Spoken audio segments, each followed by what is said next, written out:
Hi යාළුවනේ. ඉතින් කොහොමද කියලා පිළිගන්නවා මගේ අලුත් YouTube channel එක travelling චතුනායකට. ඉතින් අද මම ගෙනාවේ අපේ එළු වසන්තයේ මැද්දෙන් නුවරඑළිය දාලා ගිය අපේ චාරිකාව.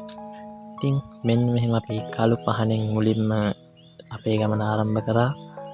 ඔයාලා කවුරුත් දන්න කළු පහන පාලම් දෙක තමයි මේ තියෙන්නේ. මෙතනින් උඩහට ගිහිල්ලා කළු පහන හන්දියෙන් උඩට ගියාම ඒකත් සොඳුරු පාරක්. ඒකෙනුත් තොරණ තැන් වලට යන්න පුළුවන්. ඒනොට අපි අද ප්‍රයෝගත්තේ මෙන්න මේ හපුතලේ හරහා යන පාර. ඉතින් අපි මුලින්ම හපුතලේට කිට්ටුව තියෙන view point එකට ආවා. ඉතින් මෙතන ලස්සන තමයි මේ තියෙන්නේ. මේ වගේ ලස්සන තැනක ඉඳලා උදේම අපි ගමන පටන් ගත්තේ. ඉතින් ඊට පස්සේ අපි ආවේ බොරලන්දට.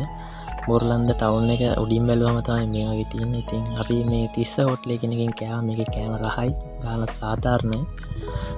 ඊට පස්සේ මේ තියෙන අපි පාර ගොඩක් අය මේක තමයි හැන්නුන් හරි පාර. ඒ වුණත් ගොඩක් අය උතනින් කෙලින් යනවා. මෙන්න මේ පැත්තට යනවා. ඒ පැත්ත නෙවෙයි. මෙතනින් තමයි හෝටලෙස් වලට යන්නේ. මේ පැත්තත් නෙවෙයි. අපි එන්නේ ඔන්න ඉස්සරහා තියෙන පාරෙන්. හැබැයි යන්න ඕනේ මෙන්න මේ පෙන්නන පාරට. මෙන්න මේකෙන් තමයි යන්න ඕනේ හෝටලෙස්. ගොඩක් අය එතන පැටලෙනවා. ඉතින් අපි කැමරට නවත්තමින් අපි ආයෙත් රවුන්ඩ් බවුට් එකට වටයක් ගහලා මෙන්න මේ විදියට හෝටල් තැන්න පාරට ඇතුල් වෙනවා. ඉතින් මේ තියෙන්නේ මේ ඇතුලින් යන්න තියෙන පාර. මේක ඔහිය කරා හෝටල් තැන්නට යනකම් යනවා.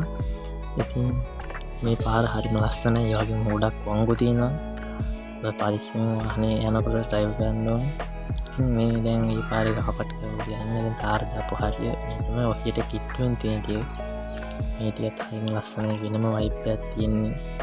ඔයාලා ගිහිල්ලා බලන්න. මේක අපි යන වෙලාවේ මීදුම තිබ්බේ නෑ. මීදුම ආව තමයි මේ පාර ලොකු හොඳටම ලස්සන.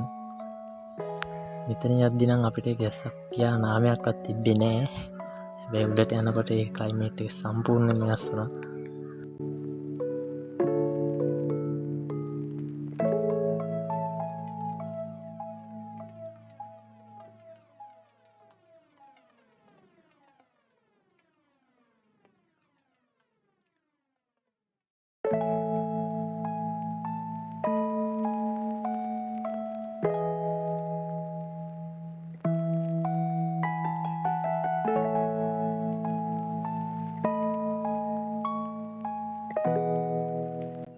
ඉතින් මේ පාරේ දිගේ මෙහෙම ගොඩක් යාට පස්සේ අපිට හම්බෙන්නේ ඔහි. අපි මෙන්න මෙතන නැවැත්තුවා. පොඩ්ඩක් වීඩියෝ එකක් අරගෙන ෆොටෝස් ටිකක් ගහලා එන්න යන්න. තව දුර යන්න තියෙන ඔහිට. අපි බලමු.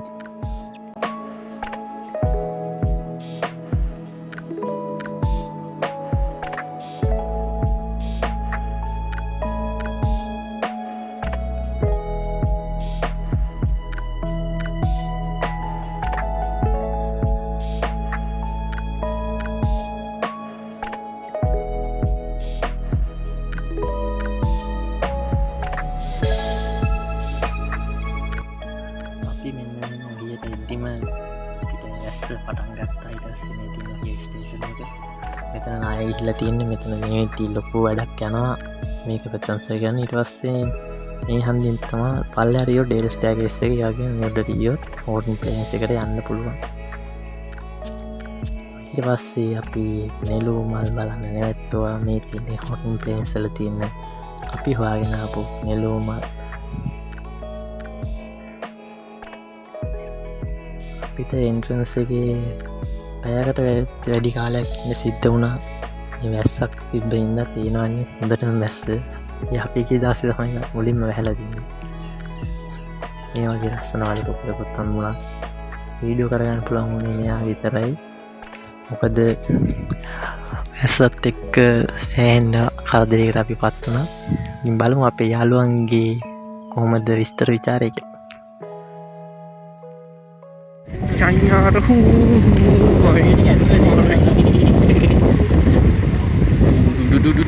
යාළුවනේ නෙළුමල්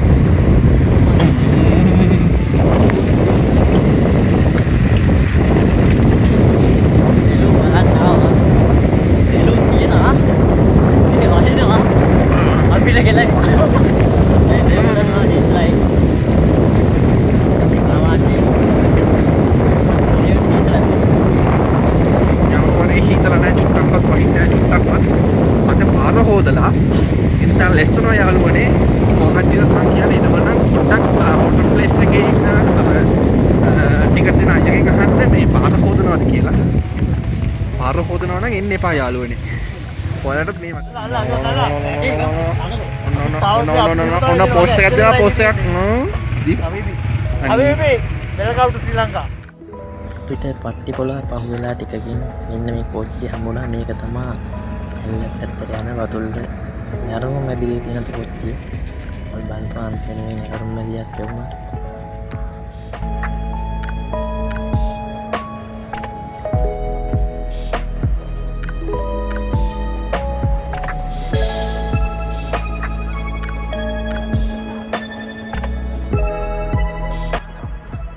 ඊට පස්සේ අපි නෝරෙලියට ගියා. කොහොමරි තෙමිලා හොඳටම තෙමිලා ගියේ.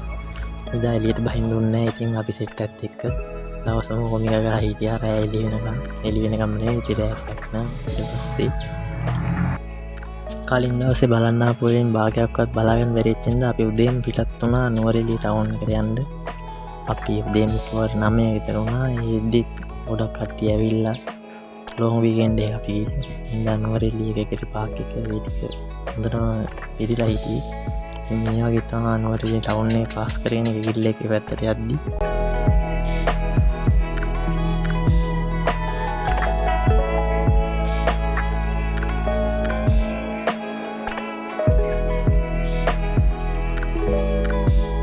කේකරිලෙක් කෙනම් ගොඩක් සෙනග හිටියා. ඉතින් අපි අතයක් දාලා යන්නේ රවුමක් ඇවිදලා ෆොටෝ ටිකක් ගහලා ආයෙත් අපි අපේ ගමන පිටත් වුණා. මොකද අපි යන්න හිටියේ කොත්මලේ පැත්තෙන්. ඉතින් ඒ පැත්ත හොඳ පාරක් ලස්සනයි. ඔයාලත් යන්න යනකොට කොහොමත් වැසිබර කාලෙ උනේ දිගටම තිබුණා.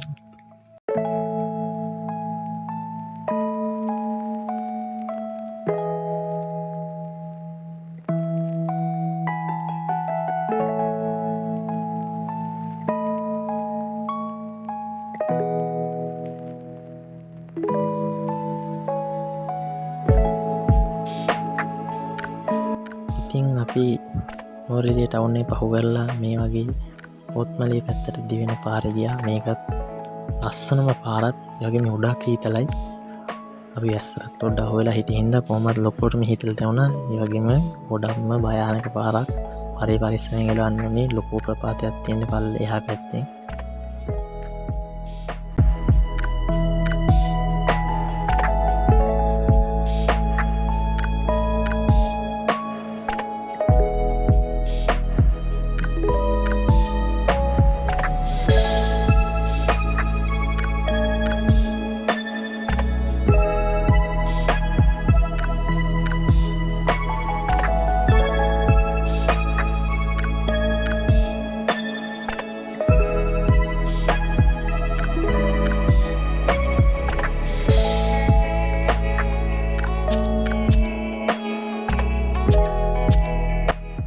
මේ පාරත් ලස්සන තේවතු මැදින් ෆයිනස් කැලෑවල් මැදින් ඇහැල්ලා තියෙන්නේ. ඒ වගේම ගොඩක්ම ලස්සන පාරක්.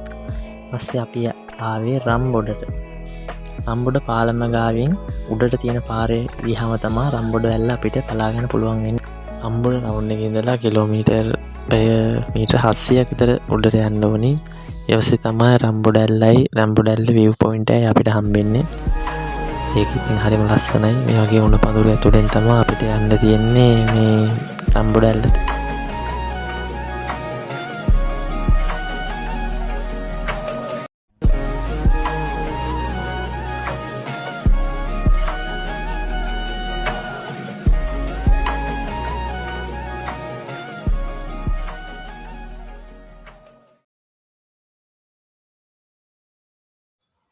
රම්බොඩ ඉඳලා තවලන් තැන්න පැත්තට යනකොට හම්බෙන්නේ රම්බොඩ උමග.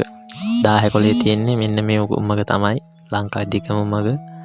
අපි මේකත් පහු කරලා යද්දී ලස්සන පුංචි දියැලක් හම්බෙනවා රම්බොඩ උමග එහා පැත්තෙම.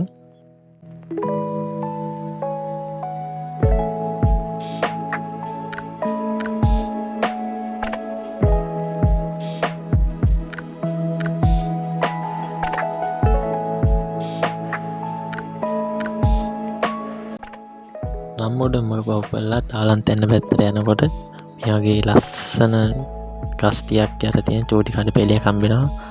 මේකෙත් තියෙන තේ එකක් බොන්න මොනවා හරි පොඩි දෙයක් කන්න ඔයාලටත් නවත්තන්න පුළුවන්.